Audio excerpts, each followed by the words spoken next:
Hello everyone, आज की video में मैं स्टार्ट करने वाला हूँ सेट थ्योरी।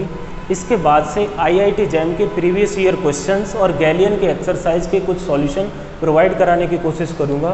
स्टार्ट करता हूँ डेफिनेशन ऑफ सेट से। सेट कुछ भी नहीं होता, एक well defined collection of distinct object set होता है। A well defined collection of distinct object is called set। सारे कलेक्शन सेट नहीं होंगे, सिर्फ वही कलेक्शन सेट होगा जो वेल डिफाइन होगा। अब कैसे किसी कलेक्शन को वेल डिफाइन कहेंगे? जैसे कुछ भी ऑब्जेक्ट्स हमको कलेक्ट कर रहे हैं, कुछ भी ऑब्जेक्ट हमको कलेक्ट करने हैं, तो वो पर्सन बाई पर्सन डिपेंड न करे, वहाँ पर कोई एम्बिग्विटी ना हो, यानी कोई कन्फ्यूजन नहीं होनी चाहिए। जैसे किसी ने कहा collection of first 3 natural numbers,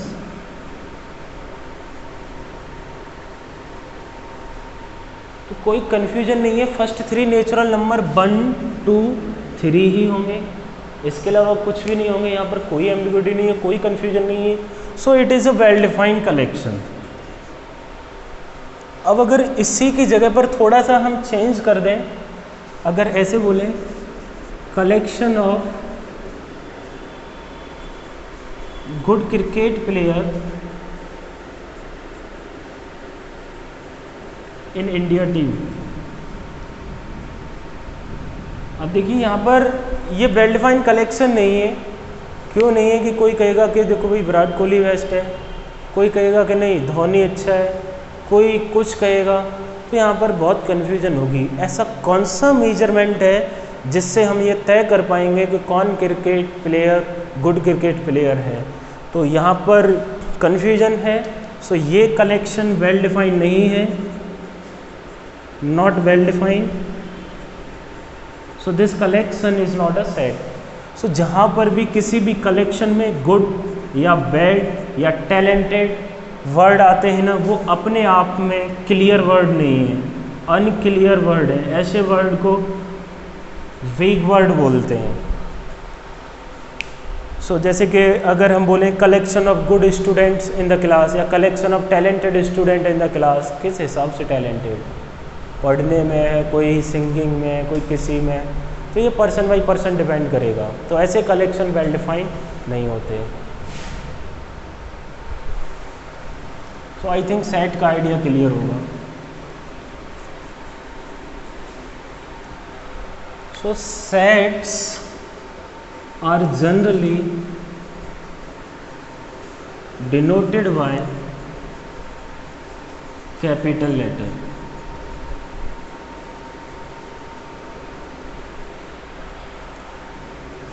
like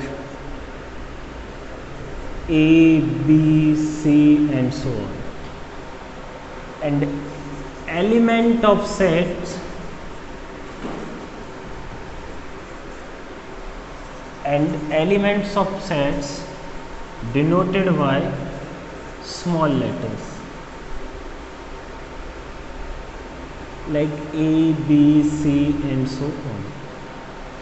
ये जनरली कैपिटल लेटर से सेट को डिनोट करते हैं, एलिमेंट को स्मॉल लेटर से। इसका बिल्कुल मतलब नहीं है कि हमेशा कैपिटल लेटर से डिनोट करेंगे, ठीक है? जैसे collection of vowels A, E, I, O, U, है ना, ये एक सेट है। सपोज दैट V, है ना, तो इसके एलिमेंट्स कैपिटल लेटर हैं। कोई बोलेगा नहीं स्मॉल ले लो, तो हम ऐसे बोल सकते हैं कि एक हमने वर्ड लिखा इलाहाबाद, ठीक है, इसके लेटर्स का कलेक्शन, ठीक है। देखिए ए वेल डिफाइंड कलेक्शन बनाना है, डिस्टिंक्ट ऑब्जेक्ट, तो डिस्टिंक्ट आएंगे A, L, H B D, यानी सेट में एलिमेंट रिपीट नहीं करते, डिस्टिंक्ट एलिमेंट होते हैं। तो इलाहाबाद के लेटर्स का कलेक्शन वेल डिफाइन है, क्योंकि हमें कोई कन्फ्यूजन नहीं है, इसी के लेटर आएंगे और डिस्टिंक्ट आएंगे। ओके, सो ये कोई सेट हो गया, लेटर्स से एस, बट इसके एलिमेंट सारे स्मॉल लेटर्स नहीं है। सो ये क्लियर हो गया कि जनरली जहाँ पर भी लिखा है इसका बिल्कुल मतलब नहीं है कि हमेशा। ओके, अगर ये ए कोई एलिमेंट है इस सेट का तो हम इसको लिखेंगे ए बिलोंग्स टू ए। अगर कोई इसका एलिमेंट नहीं है, सपोज दैट आर इसका एलिमेंट नहीं है, तो हम लिखेंगे R is not element of S, या R doesn't belongs to the S.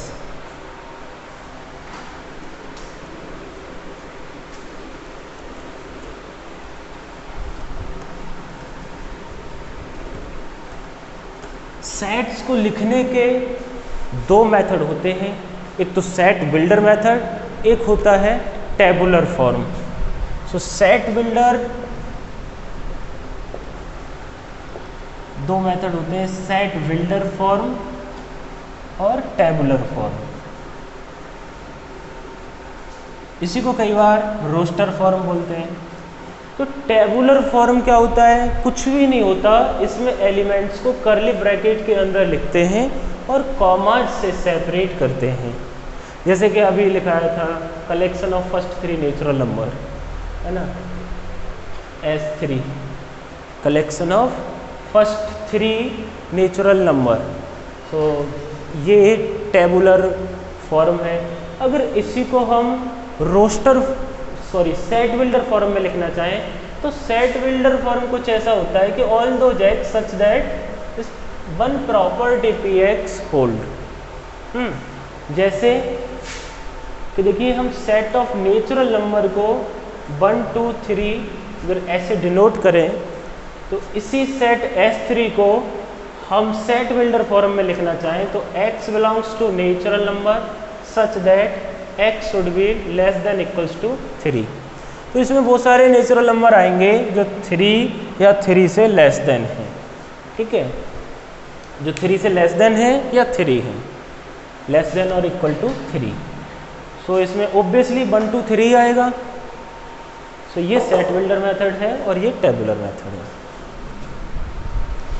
अगर देखिए यहाँ पर जो एलिमेंट्स होता है ये टाइप होता है एलिमेंट्स का और ये प्रॉपर्टी होती है। कोई भी एलिमेंट सेट में तब जाएगा अगर टाइप और प्रॉपर्टी दोनों सेटिस्फाई हो। प्रॉपर्टीज का मतलब रूल फॉर सिलेक्शन। जैसे कि जरा यहाँ पर देखिए रूल या प्रॉपर्टी, जैसे 1 को टेस्ट करो, 1 नेचुरल नंबर है, yes, type satisfy, less than equal to 3 है, yes, so 1 is in the collection. 2 को चेक करो, 2 भी सेटिस्फाई है, 3 भी सेटिस्फाई है। जरा 4 को चेक करो, 4 टाइप सेटिस्फाई नेचुरल नंबर है बट 4 3 से लेस देन नहीं है, नॉट सेटिस्फाई, तो 4 हमारे कलेक्शन में इसमें नहीं आएगा।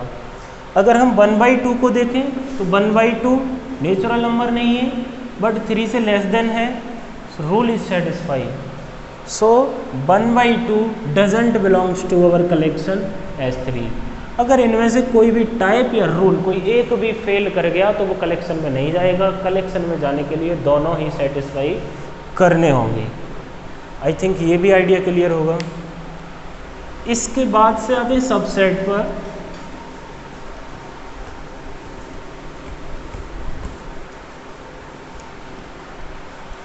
तो जरा देखिए सबसेट की definition. If A and B are two sets such that every element of A is also an element of B, then we say A is subset of B. But mathematically हम इसको ऐसे भी लिख सकते हैं, if A and B are two sets such that X belongs to A imply X belongs to B, then we say A is subset of B and we write A subset of B. कुछ author subset को ऐसे लिखते हैं, जो subset को ऐसे लिखते हैं वो प्रॉपर सबसेट को ऐसे लिखेंगे, और जो सबसेट को ऐसे लिखते हैं वो प्रॉपर सबसेट को ऐसे लिखेंगे। इन नोटेशन में कोई कंफ्यूजन नहीं होना चाहिए, और चाहो तो इसको ऐसे भी लिख सकते हैं।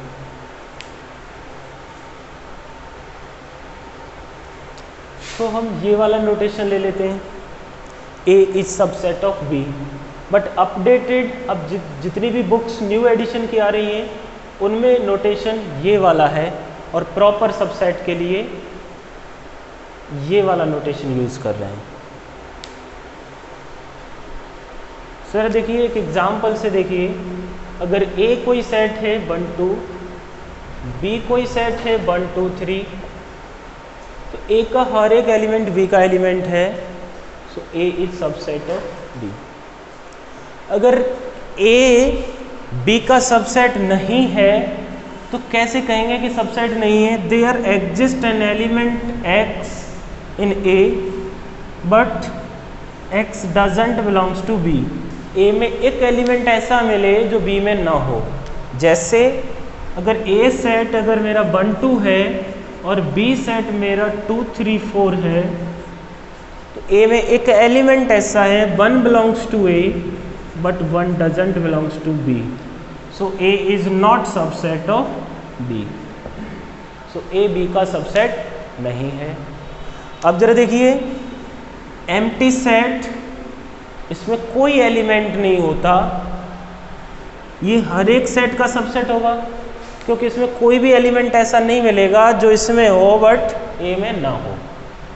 सो ये कंडीशन वोकेशनली सेटिस्फाई है, इसका हर एक एलिमेंट इसका एलिमेंट है, ये ऑब्वियसली ट्रू है क्योंकि इसमें कोई भी एलिमेंट नहीं है। सो empty set is subset of every set. But empty जो कलेक्शन होता है वो हमेशा वेल डिफाइन होता है, बिकॉज हम एम्प्टी सेट बोलते हैं। वेल डिफाइन इसलिए होता है क्योंकि यहाँ पर कोई कन्फ्यूजन ही नहीं है, सारे एलिमेंट्स कोई भी एलिमेंट हो सब के सब कलेक्शन से बाहर ही रहने, कोई भी नहीं आएगा। जब हम किसी चीज़ को सेलेक्ट करेंगे तब कन्फ्यूजन होगी ना, जब किसी चीज़ को रिजेक्ट ही करना है तो कोई कन्फ्यूजन नहीं होगी। सपोज दैट कि अब हम मार्केट जा रहे हैं, हमको कुछ फ्रूट्स खरीदने हैं, तो अब हमको ये सेलेक्ट करना है कि हमको कौन सा फ्रूट खरीदना है ना। तब तो सोचना पड़ेगा कि हाँ भाई एप्पल ले या बनाना ले। जब कुछ खरीदना ही नहीं है तो कोई कन्फ्यूजन नहीं है, कुछ भी हो हमको कुछ खरीदना ही नहीं है।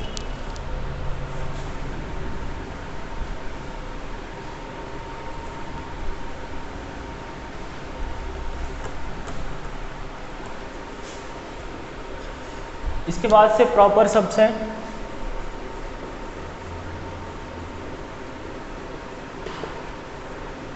प्रॉपर सबसेट की definition, if A and B are two sets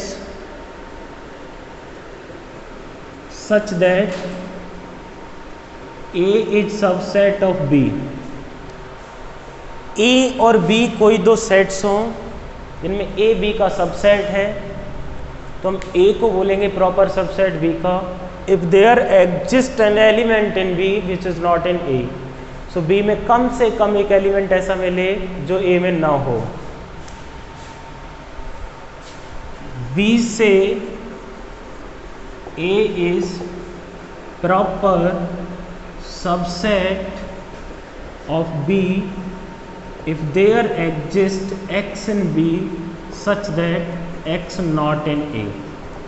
एक X B में ऐसा मिल जाए जो A में ना हो।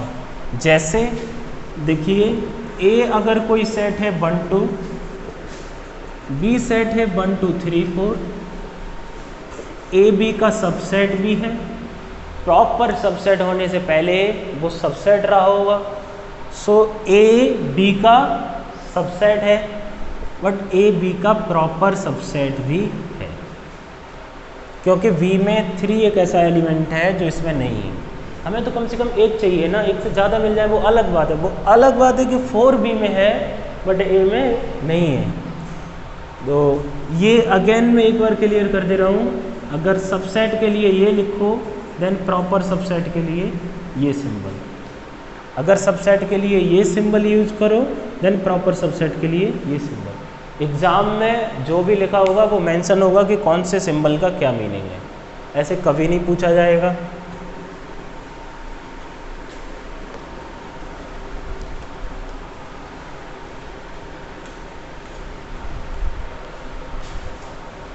देखिए सेट्स का यूनियन कैसे डिफाइन होता है, union of sets of two sets. अब मैं डायरेक्टली लिखाता हूं, if A1 and A2 are two sets, अगर ये कोई दो सेट्स हैं then A1 union A2 define होगा all those x such that x belongs to AI for some I belongs to 1, 2। ऐसे इसी चीज को ऐसे लिख सकते हैं ऑल दो x such that x belongs to A1 और x belongs to A2। इसका मतलब तो सेम ही है ना, x A1 में हो या A2 में हो, है ना। ये और वर्ड का मतलब होता है कि x या तो A1 में है और x या तो A2 में है या x दोनों में है। और का मतलब x A में है या A2 में है या दोनों में है, इस और का मतलब ये होता है। तो ये दोनों डेफिनेशन सेम है क्योंकि x AI में होना चाहिए फॉर सम i, यानी x A1 में या A2 में किसी एक में होना ज़रूरी है, एटलीस्ट एक में हो ही हो। अब जरा देखिए ऐसे ही आर्बिट्रेरी यूनियन कैसे डिफाइन होगा।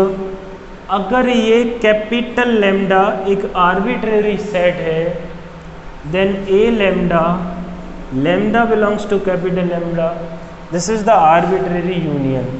Here this is arbitrary set, this is defined as all those x such that x belongs to A lambda for some lambda belongs to capital lambda.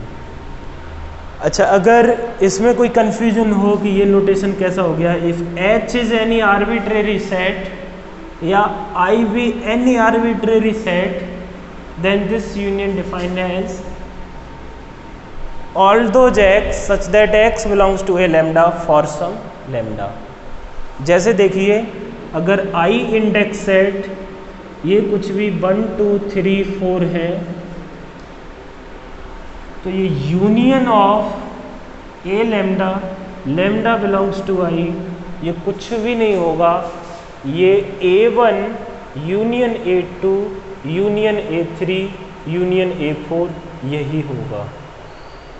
I think ये clear होगा।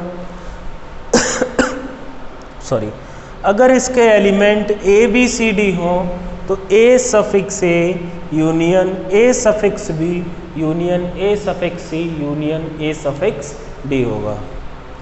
ऐसे ही similar way में intersection of two set, intersection of two sets. So देखिए A1 intersection A2, x belongs to AI for all I belongs to 1 2। यहाँ पर ये change हो जाता है और ये इक्वल्स टू हो जाएगा x belongs to A1 and x belongs to A2, x belongs to A1 and A2, ऐसा लिख सकते हैं।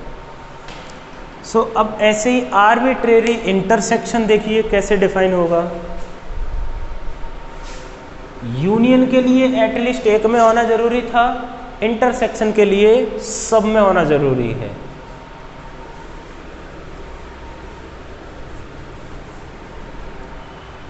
जरा देखिए arbitrary intersection lambda belongs to I, A lambda is defined as all those x such that x belongs to A lambda for each lambda belongs to I। That means अगर I induction set हमारा कुछ I index set कुछ भी A B C है तो ये A lambda intersection lambda belongs to I ये हो जाएगा A A intersection A B intersection A C।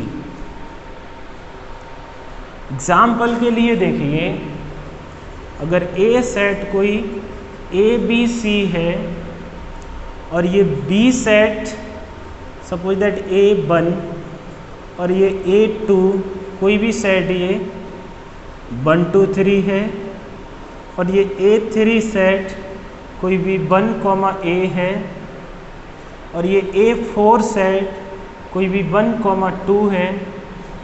अगर मुझे ये लिखना है कि AI intersection I belongs to 1 2 3 4, तो ये क्या होगा, इन सब सेट का इंटरसेक्शन। देखो इस सेट में कुछ भी कॉमन नहीं है, तो ये एम्प्टी सेट होगा, क्योंकि एक एलिमेंट ऐसा बताओ जो सब में हो, इन दोनों में कुछ भी कॉमन है ही नहीं, ठीक है, तो कोई भी नहीं आएगा इसमें। अगर हम इसकी जगह इंटरसेक्शन इधर लिख देते हैं, अब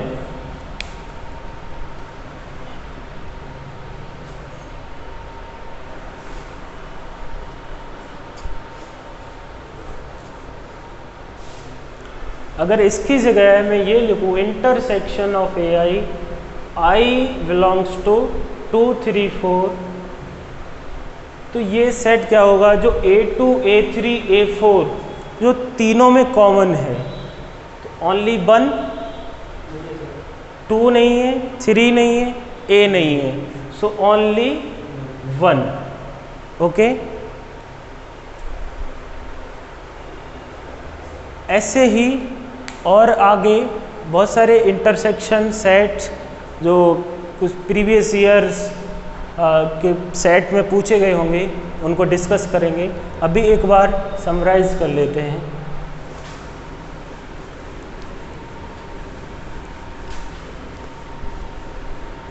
अब क्वेश्चन ये आता है कि किसी भी सेट में अगर n एलिमेंट है तो उसके कितने सबसेट्स होंगे। सो power set, if A be any set,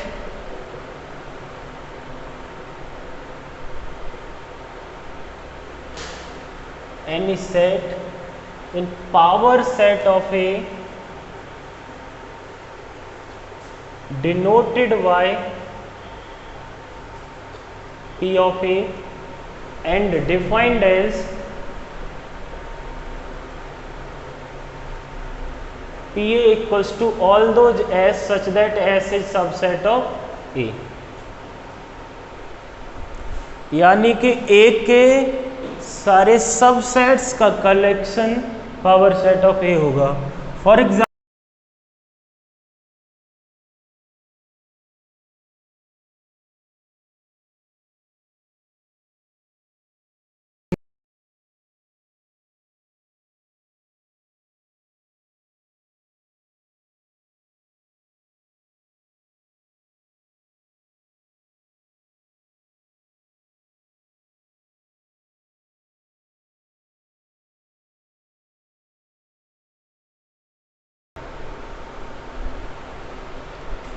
one two 1 3 2 3, और इसके बाद से एक सेट और बचेगा 1 2 3। सो ये टोटल कितने सबसेट हुए, 1 और 3 4 और 3 7 और 1 8, टोटल 8 सबसेट हुए। इसको कैसे काउंट करेंगे? सो जरा देखिए, इन जनरल अगर A में n एलिमेंट हैं, this symbol denote number of elements in A। अगर A में n एलिमेंट है then power set of A में 2 to the power n element होंगे। जैसे यहाँ 3 एलिमेंट हैं तो पावर सेट ऑफ A में 2 to the power 3 8 एलिमेंट होंगे। तो पावर सेट ऑफ A कुछ भी नहीं होगा, इन सबको एक सेट में कलेक्ट करना है, 1 2 and so on up to 1 2 3, इन सबको एक सेट में कलेक्ट कर देना है। So power set of A में elements 2 to the power 3 equals to 8, यहाँ पर A में 3 एलिमेंट्स हैं। सो जरा देखिए ये फॉर्मूला डेवलप कहाँ से हुआ। अगर A में n एलिमेंट्स हैं तो total number of subsets of A, set containing no element, so n से 0, वो सारे सेट जो 1 एलिमेंट को कंटेन करें NC1 plus and so on वो सारे सेट जो n एलिमेंट कंटेन करें, ये सम +2 का है, 2 to the power n होता है, क्योंकि 1 + x to the power n में 1 + x to the power n के एक्सपेंशन में कोफिशिएंट यही होंगे, तो x की जगह 1 रख देंगे तो 1 + 1 to the power n 2 to the power n हो जाएगा। सो जैसे ज़रा यहाँ देखिए सेट्स, एम्प्टी सेट, इसमें कोई एलिमेंट नहीं है, एक ही कार्डिनलिटी 3 है, तो वो सेट जिसमें सिर्फ कोई भी एलिमेंट नहीं है तो 3C 0 यानी 1, और वो सेट जिनमें सिर्फ एक एलिमेंट है 3C 1, तो देख सकते हो इजीली ये 3 होगा 3C 1। वो सेट जो 2 एलिमेंट को कंटेन कर रहे हैं तो 3C 2, ये भी कैलकुलेट कर सकते हो, ये 3 आएगा। और वो सेट जो 3 एलिमेंट कंटेन कर रहे हैं 3C 3, तो तुम देख सकते हो कि ये वैल्यू 1 है, ये वैल्यू 3 है, ये वैल्यू 3 है, ये वैल्यू 1 है, तो टोटल सबसेट कितने हुए 1 + 3 + 3 + 1 यानी 8। इसको दूसरी लैंग्वेज में 3C0 3C1 + 3C2 + 3C3 = 2 to the power 3। So total number of subset ऐसे काउंट हो सकते हैं। इसको प्रूफ करने के और भी कई वे हैं, जरा देखिए। जैसे A में n एलिमेंट है तो 1, suppose that A1 A2 and so on AN, तो इसके सबसेट्स बनाने हैं, तो सबसेट्स के लिए कितनी चॉइसेस होंगी? सो हर एलिमेंट के लिए 2 चॉइस होंगी। एस कोई भी सबसेट है तो हर एक एलिमेंट के लिए 2 चॉइस होंगी, या तो इसमें आएगा या नहीं आएगा, 2 चॉइस। इसके लिए भी 2 चॉइस, या तो ये इस सेट में आएगा या नहीं आएगा, इसके लिए भी 2 चॉइस होंगी। Total 2 × 2 × 2 up to n times. So total कितनी चॉइस होंगी? 2 × 2 × 2 n टाइम्स, यानी 2 to the power n, यानी कि सबसेट के लिए choice 2 to the power n। So total subset 2 to the power n होंगे। यहाँ पर रूल प्रोडक्ट रूल लगेगा, क्योंकि अगर कोई भी इवेंट्स या कोई भी, जैसे परम्यूटेशन कॉम्बिनेशन में पढ़ा होगा, ए इवेंट्स अगर m वेज से ऑकर होती है या एक कोई वर्ग है वो m बेस से किया जा सकता है, और दूसरा कोई वर्ग है जिसको करने के तरीके n हैं, तो a एंड v को करने के तरीके m × n, a और v को करने के तरीके m + n। तो जरा देखिए यहाँ पर ये सबसेट्स जो भी है एलिमेंट आएगा, तो यहाँ पर और है या एंड आएगा, ये आइडेंटिफाई करना इम्पोर्टेंट है। हम जस्ट एक सबसेट देखना चाह रहे हैं या सभी, तो ऐसे एंड आएगा सभी सबसेट्स के बीच में, क्योंकि हम सारे सबसेट्स को कलेक्ट कर रहे हैं, कोई एक सबसेट थोड़ी कलेक्ट करना चाह रहे हैं। तो total 2 to the power n choice हो जाएंगे। नेक्स्ट क्लास में मिलेंगे और कुछ क्वेश्चंस के साथ, फिर धीरे धीरे गैलियन के एक्सरसाइज पर आएंगे।